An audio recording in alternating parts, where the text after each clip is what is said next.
রাতের বেলায় হাত পা অবশ হয়ে যায়, এটা কি কোনো রোগের ইঙ্গিত নাকি কোনো বিপদের লক্ষণ? বেশিরভাগ ক্ষেত্রেই এটা স্নায়ু বা নার্ভের উপরে চাপ পড়ে হাত বা পা অবশ হয়ে যেতে পারে।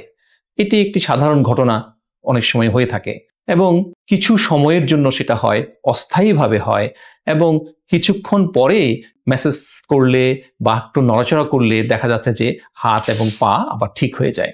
কিন্তু এই ঘটনাটি যদি বারবার ঘটে থাকে এবং বিশ্রামের সময় বা শোয়ার পরেই হাত পা অবশ হয়, তাহলে কিন্তু ওটাকে আমরা বলি নিউরোপ্যাথি। নিউরোপ্যাথি প্রধান কারণ হচ্ছে ডায়াবেটিস।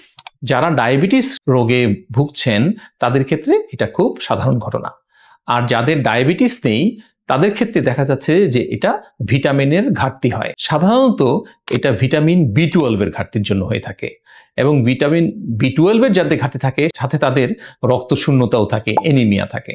এছাড়া যারা পানি শূন্যতায় ভোগেন বা খনিজ লবণের যাদের ঘাটতি থাকে তাদের ক্ষেত্রেও এটা হয়ে থাকে। এবং কিছু কিছু যাদের হরমোনের ঘাটতি থাকে, যেমন যাদের থাইরয়েডের হরমোনের সমস্যা থাকে, আমরা যদি বলি হাইপোথাইরয়েডিজম যাদের থাকে, তাদের ক্ষেত্রে কিন্তু এই নার্ভের সমস্যা হয়ে থাকে। সেক্ষেত্রে আমরা অনেকে যাদের বারবারই এটা হয় তারা ঘুমানোর আগে হাত ও পায়ের মুভমেন্ট করে একটু স্ট্রেচিং এক্সারসাইজ করে নেবেন। যাদের ডায়াবেটিস থাকে তাদের ডায়াবেটিসটা যেন নিয়ন্ত্রণে থাকে।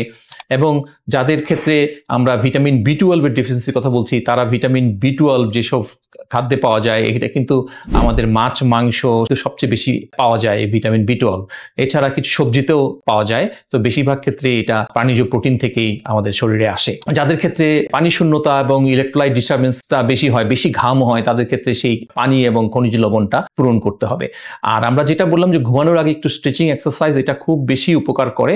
এবং অনেক ক্ষেত্রেই যাদের ডায়াবেটিক নিউরোপ্যাথি থাকে, যাদের হাত পা অবশ হয়ে যায় এবং সেই সাথে হাত পা জ্বালা পোড়া করতে থাকে, তাদের ক্ষেত্রে আমরা বলি হালকা কুসুম গরম পানি পায়ের মধ্যে দিয়ে কিছুক্ষণ তারপর শুকিয়ে নিয়ে ময়েশ্চার লাগিয়ে যদি ঘুমান, তাহলে অনেক ক্ষেত্রে এটা থেকে দূর হওয়া যায়।